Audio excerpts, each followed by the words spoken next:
Now, the Three Martini Lunch with Greg Corombos and Jim Garrity. And welcome, everyone, to the Wednesday edition of the Three Martini Lunch, along with Ian Tuttle of National Review, in for Jim Garrity today. I'm Greg Corombos of Radio America.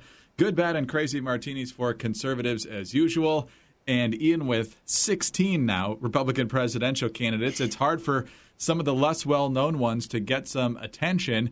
Carly Fiorina is one of them, but for those who do pay attention to her media appearances, she is very good not only at succinctly making very strong points, but making sure that the usually fairly liberal interviewer doesn't steer the conversation either.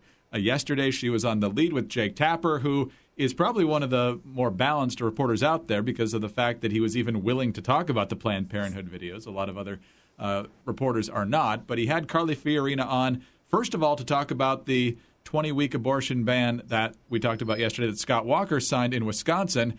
And Carly Fiorina immediately turned the conversation to Hillary Clinton. Let's also talk about Hillary Clinton's position. Let's talk about what extreme is.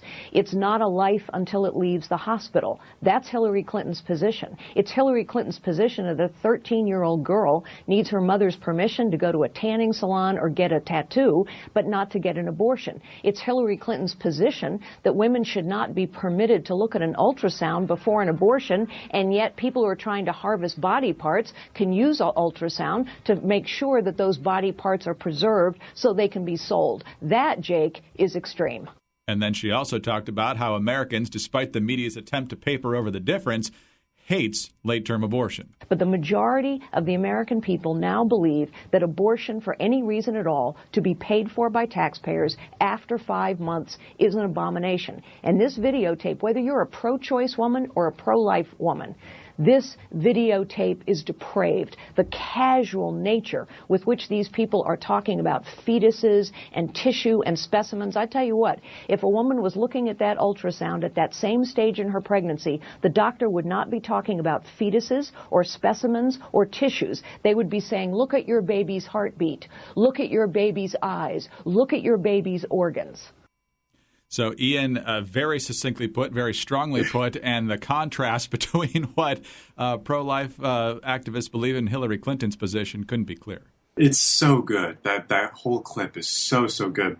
At one point, the camera goes back on Jake Tapper, and he looks caught off guard that Fiorina was so forceful, and also.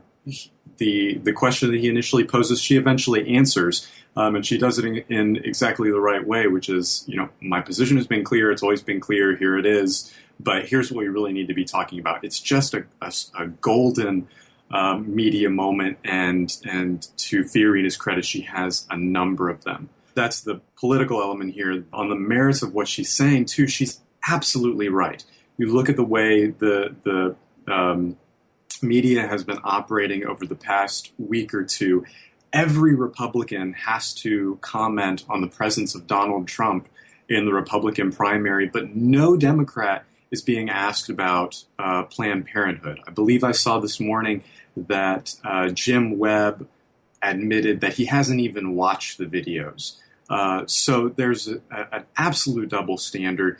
And what Republicans are going to have to do forcefully, vigorously, assertively is turn this question around and say, look, here's what I believe. What about the other side? What about this extremism? Fiorina has been hands down the best at doing that, although others are picking up. Perry turning the question back on Mark Halperin, Rand Paul turning the question on Debbie Wasserman Schultz. All of these are good things. And with the Planned Parenthood videos coming out and more of them likely to come out, they're going to have a lot of opportunities to push this question. And I think the public is right on board with what Fiorina is saying, with the bill Walker just passed, and with the general Republican position on these questions of life and death. So A+ to her, and I hope to see a lot more of it. Yes, absolutely. Well done. And again, slight kudos to Tapper for even allowing the subject to be aired on CNN. Absolutely. And we'll be talking about media bias a little bit later in our podcast today. On to the bad martini now, and this is courtesy of your colleague Joel Gerke over at National Review, and that's that President Obama won't allow Congress to review two key aspects of the Iranian nuclear deal Republican lawmakers learned from international partners last week. Under the terms of the Joint Comprehensive Plan of Action, the International Atomic Energy Agency would negotiate separately with Iran about the inspection of a facility long suspected of being used to research long-range ballistic missiles and nuclear weapons. Mike Pompeo of Kansas, who's big on this issue, the Obama administration has failed to make public separate side deals that have been struck for the inspection of one of the most important nuclear sites, the Parchin military complex. Not only does this violate the Iran Nuclear Agreement Review Act, it is asking Congress to agree to a deal it cannot review. But it gets worse. The terms of the current agreement would not allow Congress to review any concessions the IAEA makes in order to get into the site. Pompeo saying even members of Congress who are sympathetic to this deal cannot and must not accept a deal we aren't even aware of. And that certainly begs the question also, Ian, what other side deals are there that Congress may never know about? Yeah, absolutely. It's an extraordinary revelation, and unfortunately, not too surprising a revelation, but one that should have every Democrat growing increasingly skeptical of this deal. If they want to pass a deal that has just gaping black holes of ignorance in it, Republicans need to turn that around on them from here unto the end days. There's another aspect of this which I think is fascinating, and that is this is exactly the method of negotiating arrangements or legislation that we've seen from the Obama administration since day one. Obamacare, many people have made this point, is really not a national healthcare system. It basically is a delegation to create a national healthcare system to an enormous bureaucracy. You look through the Obamacare bill, and of course it's the secretary may, the secretary shall, et cetera, et cetera. So none of the actual, or a good deal of the actual substance is not there. It's up to the bureaucrats to develop it. Well, that's exactly what has been done with these side deals. The Obama administration has basically outsourced the details of particular arrangements to the IAEA, sort of wash their hands of exactly how some of these stickier parts of it are going to be done. That's just par for the course for the Obama administration, and it's just a further confirmation that they really don't want to be responsible for any of this. At the end of the day, they could sort of say, well, this was the IAEA's way of doing it, and we sort of developed a multilateral consensus on this, or whatever other jargon they want to use to sidestep the issue. And so anything that goes wrong is going to be their fault. It's going to be sort of the fault of the international community, so to speak. It reinforces for anyone who still had a shred of doubt that this whole deal was simply about getting a piece of paper with the right politically convenient, expedient words on it. It doesn't actually matter what those words mean. This is all about a legacy. This is about Obama's Nixon in China moment. These secret deals that Congress is just now finding out about are just further proof of how deceptive this whole process has been.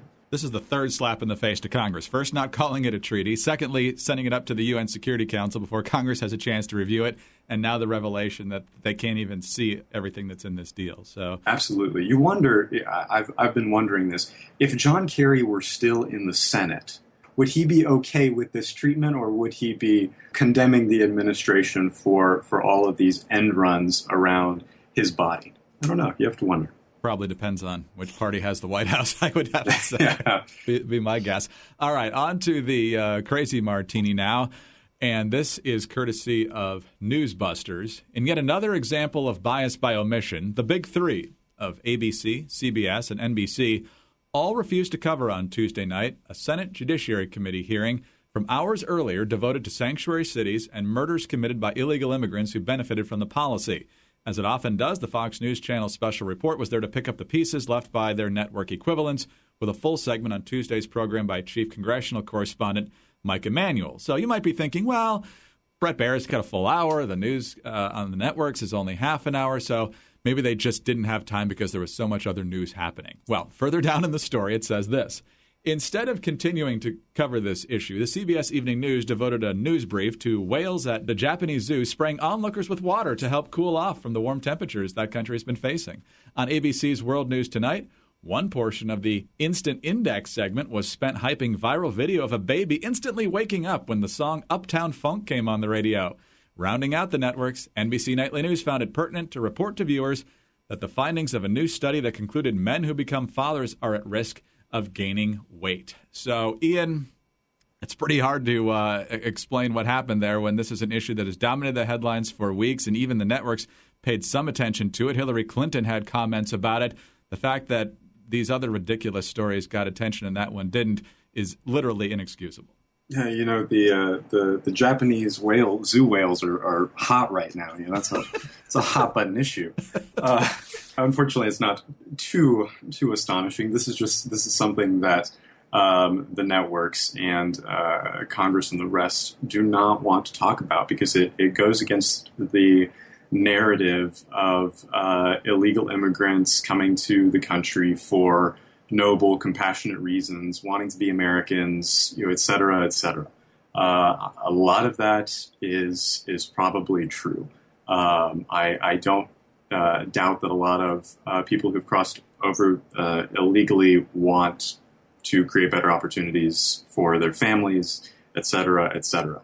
But they're far too eager to gloss over the serious questions of additional criminality, noting that crossing the border illegally or overstaying a visa are crimes to begin with. That additional criminality is a reality of our current immigration policy. And so once you actually confront that, once you address that frankly, you have to acknowledge that sanctuary cities, there are 300 jurisdictions in the country that are sanctuary jurisdictions, that these areas are harboring not just, the compassionate for my family type of illegal immigrant, but violent criminals. And so that's the reason that they don't want to confront this, because you'd have to go down into the roots of the immigration system, which is something they're loath to do. All of that said, Katie Steinle's name and her face are known to a large number of people. It was just a story that you really couldn't get away from, and that you won't be able to get away from. Because I think in 2016, once we get into the general election, a Republican candidate who says that name, who talks about sanctuary cities, is going to be covered. There really won't be any way around it. You can have a media blackout, but when it's only two candidates, it's going to be a lot more difficult to ignore. And I think a smart Republican candidate would be flogging this issue and saying part of the reason that we need to perform a dramatic reform of our immigration system is for cases like this. Her name, her face, Joshua Wilkerson's name, a young man who was tortured and murdered by an illegal immigrant. These names and faces can be the faces of a call for dramatic immigration policy reform, and the media is simply not going to be able to ignore that if a Republican candidate is smart in the way they publicize it. So I'm cautiously hopeful that we'll see some progress here. And whoever that nominee is, if it's not Carly Fiorina, take lessons from her, because she's really good at keeping herself on message. So, Ian, very good as always today. We'll talk to you tomorrow. All right. Sounds good. Thanks, Greg. Ian Tuttle of National Review. In for Jim Garrity today, I'm Greg Corombos of Radio America. Thanks for being with us. Tune in again on Thursday for the next 3 Martini Lunch.